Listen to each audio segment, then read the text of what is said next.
Fala aí, torcedor vascaíno que me acompanha aqui no canal Complexo Vascaíno, tudo bem com vocês? Espero que sim.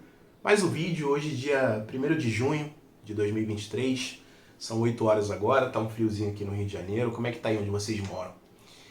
E galera, vou falar um pouquinho hoje sobre os jogadores, né? A janela de julho tá aí chegando, vamos dizer assim, já é no próximo mês, e vai ser um momento cirúrgico para o Vasco não vai poder falhar.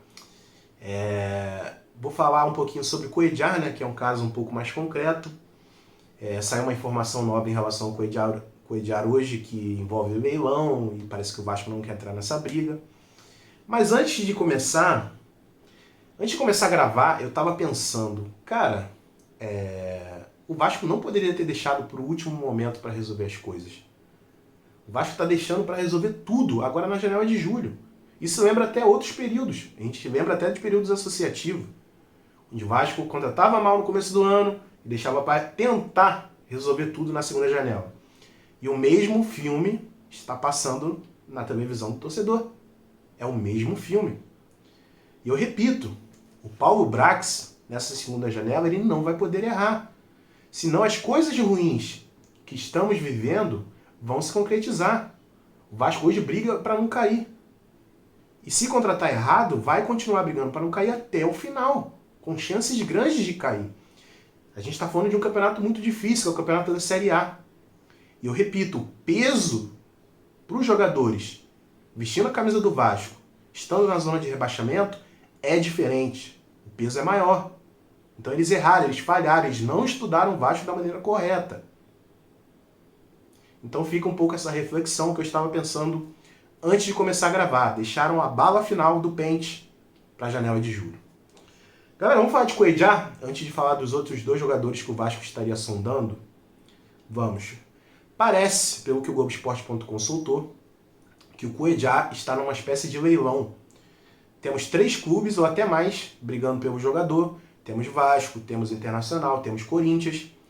Só que o Vasco enxergou que um leilão se criou nessa negociação. E o Vasco aparentemente quer se retirar, quer sair dessa situação. E eu jurava que o Vasco nunca mais iria passar por isso. O Vasco iria sim entrar em leilão. Entrar em leilão é uma certeza de que o jogador que você está lutando vai te entregar alguma coisa. Um jogador que você está ali negociando, disputando, ele vai agregar alguma coisa para o seu time. Faz parte. Faz parte. Se o Vasco quer ganhar coisas boas, se o Vasco quer almejar um bom futuro, o Vasco tem que entrar nessa briga, cara.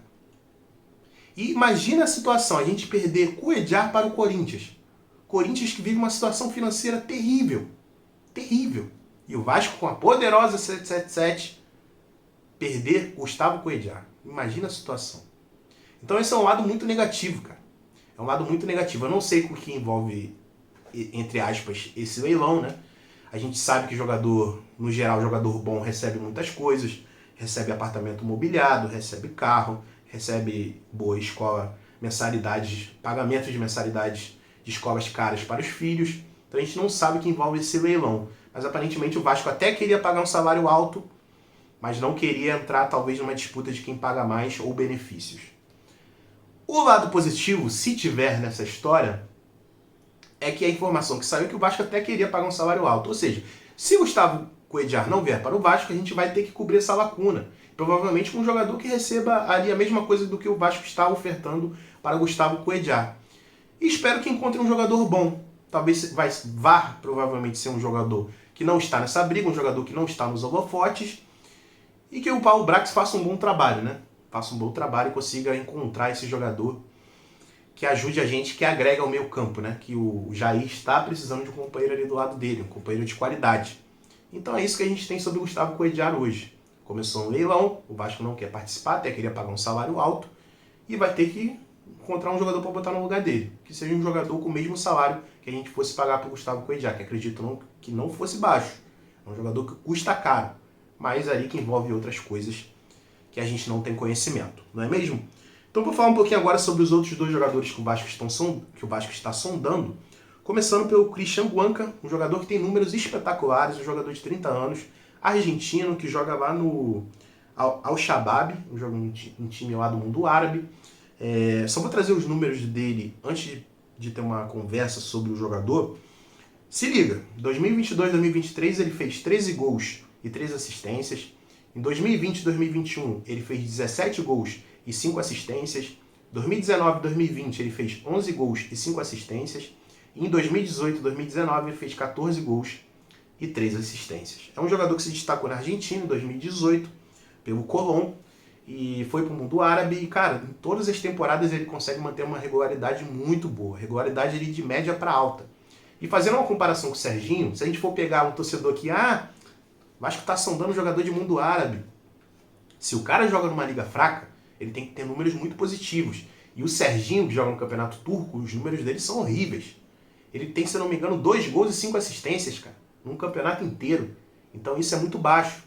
E a gente tem outros exemplos. Se a gente for pegar o Christian Guanca, ele joga no mundo árabe, isso, aquilo. Mais uma vez eu vou falar sobre o Botafogo, é rapidinho. O Tiquinho. Tiquinho estava jogando na Grécia. E antes ele estava jogando na China, antes de ir pro Botafogo. O Vitor Sá jogou no Al Jazeera, cara, antes de ir pro Botafogo. E a gente tem outros casos também, nem de mundo árabe. Jogadores extraordinários que brilharam muito aqui no Brasil. Principalmente em 2019, eu pego 2 exemplos. O time mais forte daquela época era o Flamengo. A gente pega o Arrascaeta. O Arrascaeta, na carreira dele, só jogou no Defensor, jogou no Cruzeiro e depois jogou no Flamengo. Ele só tem 3 times na carreira. A gente pega o Everton Ribeiro, jogou no Corinthians, no Coritiba, foi pro mundo árabe, voltou pro Cruzeiro, depois foi pro Flamengo. Acho que a ordem é essa, se eu não me engano. Então, cara, não necessariamente um jogador que vem da Europa, de um time grande, vem do Arsenal, vem do Barcelona, sei lá, que o Vasco necessariamente precisa de um jogador desse time. Ou até mesmo que um jogador desse venha, não é certeza de absolutamente nada. Igual do Matheus. Do Matheus não, do Christian Guanca. A gente não tem certeza de nada, mas a chance de dar certo é muito grande. E a gente tem lados negativos também, se a gente for pegar times extraordinários da Europa. O William, que jogou no Corinthians. O William passou pelo Arsenal, o William passou pelo Chelsea, jogou muito bem. No Corinthians ele fez só 1 gol em uma temporada inteira. Então a gente tem que pegar também os lados numéricos, vamos dizer assim. Felipe Coutinho é ídolo, com certeza. Eu iria no aeroporto buscar o Felipe Coutinho? Sim. Felipe Coutinho que está jogando no West Ham, Aston Villa. Está jogando no Aston Villa junto com o Douglas, que era jogador do Vasco também. Os números do Felipe Coutinho não são bons nessa temporada. Talvez, por ele ser um cria nosso, o torcedor iria ficar maluco. Mas se a gente pensasse racionalmente, os números são muito ruins. Mas aí entra naquele equilíbrio. Ele joga na liga mais forte do mundo. O pouco número dele é muito forte aqui no Brasil. Então a gente tenta igualar. O cara joga numa liga muito fraca, mas os números dele são muito altos. Então a gente tem que encontrar esse equilíbrio, sabe? Então seria um puta reforço o Christian Guanca. Mas agora o segundo, vamos dizer assim, o segundo jogador que o Vasco está observando é um jogador com números baixos.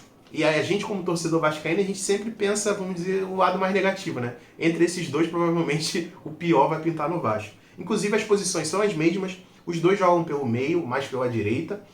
E o segundo é o Matheus Pereira, jogador brasileiro de 30 anos. Só para vocês terem uma noção, de 2021 até 2023, no mundo árabe, ele só conseguiu fazer 3 gols.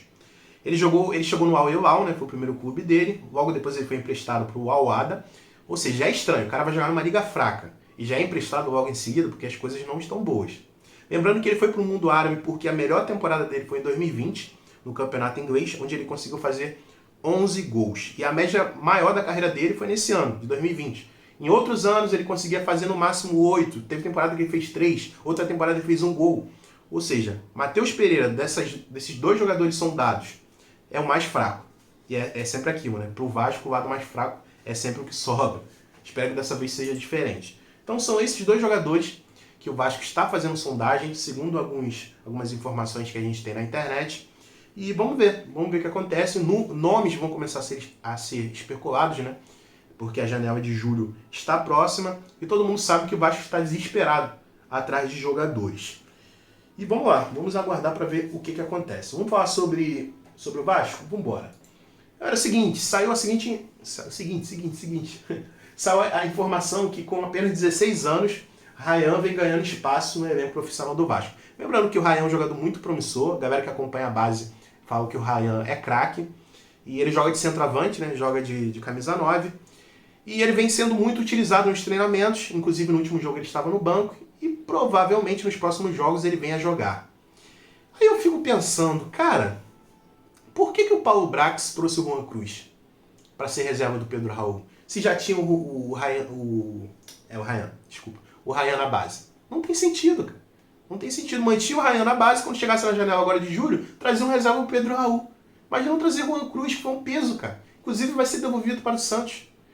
E não teve sentido essas contratações. Juan Cruz, Carabarral, Matheus Cocão. E os erros começam a aparecer. Ainda bem que na última entrevista do Paulo Brax, ele falou que muitas coisas erraram. Muitas coisas foram feitas de maneiras erradas pela diretoria do Vasco.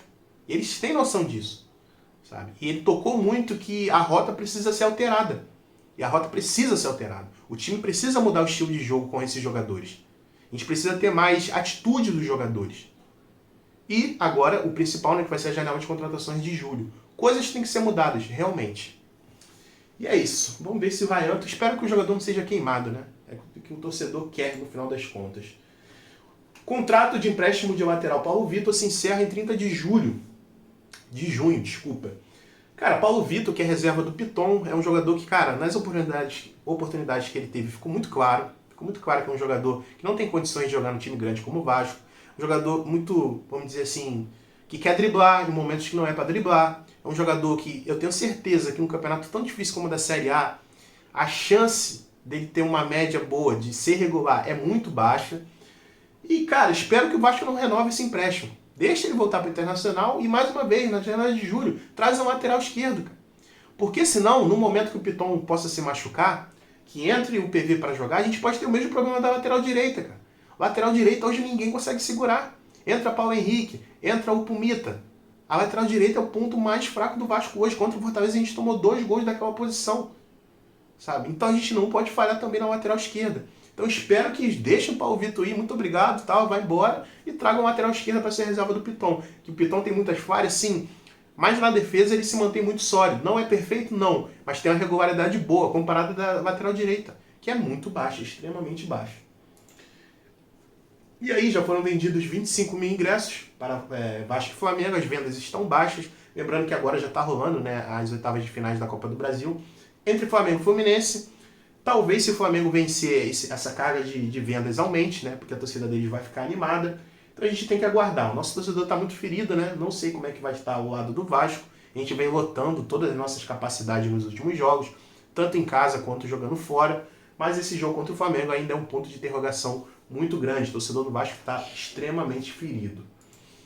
E as torcidas organizadas, que estavam em protesto, né? Decidem, vamos dizer assim, dar um recesso dessa época de protesto aí para apoiar o time no clássico contra o Flamengo. Então as torcidas organizadas todas, Força Jovem, IRA, GDA, vai estar presente no Maracanã com suas faixas, apoiando o Vasco nesse momento tão difícil que a gente está vivendo. E, cara, é aquilo, é o que eu falo para torcedor organizado, torcedor comum, independente da decisão que o torcedor tenha, cara, tá valendo. Se o torcedor, eu apoio o 777, eu apoio o Barbieri, tudo bem. O outro torcedor, eu odeio o Barbieri tem que sair, eu odeio o 777, eu odeio o Jorge Salgado. Tá tudo bem, cara. Independente da decisão que o torcedor tomar, tá tudo certo. Por quê? Cara, o torcedor vascaíno viu o time cair 4 vezes, cara. Torcedor ferido, mas mesmo assim continua ali em cima. Independente do lado que apoie, o torcedor tá sempre ali, no final das contas, querendo que o Vasco vença. Então, cara, fala pro torcedor, independente da decisão, do lado que você apoia do Vasco, você está correto. Você quer que o Vasco não tenha público? Você está correto. Você quer que o torcedor continue apoiando? Você está correto. Sabe? Não tem como discriminar o torcedor vascaíno, cara. Absolutamente não. Então, galera, mais ou menos isso. Espero que vocês tenham curtido o conteúdo aí. Cara, eu gravei esse vídeo umas 20 vezes. Sério, eu não sei porquê. Hoje foi difícil sair esse vídeo, mas saiu aí os troncos e barrancos. Eu vou assistir agora o clássico, né? Flamengo e Fluminense, que já tá rolando. Espero que vocês tenham um bom dia aí, uma boa noite. Amanhã tem mais conteúdo. E tamo junto, rapaziada. Saudações vascaínas e é nóis. Valeu.